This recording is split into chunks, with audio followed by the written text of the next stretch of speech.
Newcastle Fan TV, right, last time I interviewed you, you was slating off...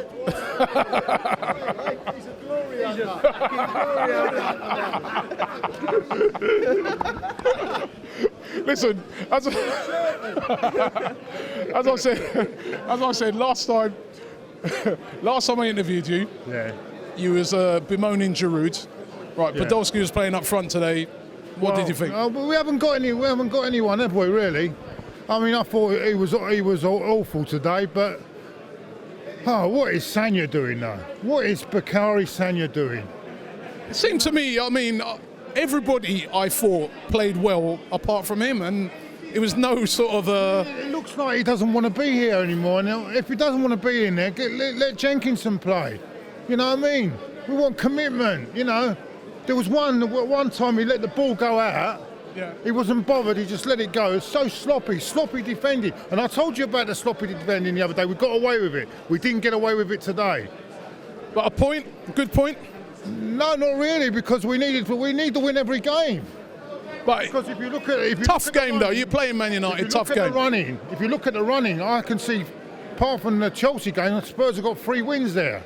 And we don't want to be going Newcastle if they battling against relegation on the last game, looking for a win. That's going to be very difficult. But I want to say something about this chanting against Van Persie as well. I mean, I don't know if Mark agrees with me, but it's, you know, all this chanting before the game, booing. That booing should be directed at Ivan Gazidis and the director's box, not on Van Persie. You thought that? I mean, there was a lot of stick for Van Persie today. He didn't really play that well, but he got the penalty. But he put it away. And you know, I mean, that made him. At least he was, you know, was trying hard. Because all this booing, it doesn't mean, you know. At the end of the day, the blame lies with Wenger and the board for letting him go to Manchester United. That's where the blame lies, not with Van Persie, with the board. All right, I'm going to get back to the game now today. What did you think? I mean, 1-1. Would you have took that before the game started? First 25 minutes, they looked laboured. They looked like they had been on a title party, and I thought, yeah, and we started really brightly.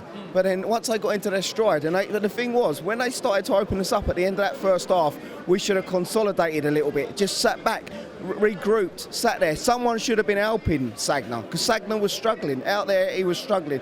And that's why, in the end, when we got stretched, he gave away the penalty, and that was because no one was out there helping him, no one was talking to him. I know he's an experienced pro, and as Sagna is. I agree with you there, Mark, but the thing is, you say someone should be out, but no one's. I mean, he's on his own there on the touchline. The ball's coming to him, and he's just let the ball go out. But that doesn't need help. For the penalty, a bit more concentration, and he doesn't concentrate. He's lacking in confidence, and you could see it. You know, he's been lacking in confidence for a while. West Brom, he couldn't put the ball into the box. You know, is he picking Sagna on performance, or is he picking Sagna because he's French? I mean, another thing today, I want to, because I'm not the biggest Aaron Ramsey fan, but he's winning me over. He is winning me over. Yeah, he played well today. Brilliant today. He's been brilliant for the last 3 or 4 games. You know, he's been absolutely outstanding. He can kind of become our sort of carrot, can't he? When he went off, I'm like, why are we taking him off? Why are we taking Rosicky off? Why was Rosicky taken off? Yeah. Why? Because he was playing well. He was the one that was opening things up for us, and he was taken off. Right, 3 games left. I want you to tell me what you think of the last 3 games, right? No tree trunk for 2. No tree trunk for 2 of them. Right, 3 games left. Win or lose, right? QPR, we're going to win that game. QPR, yeah, but it's Harry, and it's Harry will be determined to beat us because he's a Tottenham man. So we've got to be very careful. Well, no one knows who he supports. Wigan is another one. We got beat here by them last year. And they're one of these teams that either they can turn it on or they can be poor. Let's hope they're poor that night. And Newcastle? Newcastle. So you're depressing me, you know that? Newcastle, I don't want to be depressed. I don't want to depress you. I love you, man. I don't want to depress you, but the point is, I don't want to go Newcastle when if they need the points to stay up, because that will be very difficult. It'll be a difficult game because they'll be up for it. But I don't know. And you confident? I'm more confident, but he's got to find the solution up top. Podolski is not the answer. I've seen that today. He was anonymous for 70 minutes of that game. He was hardly in it. At times, you didn't even know he was out there. For me, he's got to go with Theo up top, and he's got to try something else out right. I would probably say maybe give Ox a go out right, but he can't go with Podolski again. He probably will go with Podolski again, but he's got to do better than that. He's got in this position. We should not be. We should have the players here. There is the Mr. Crongill with all this bloody money.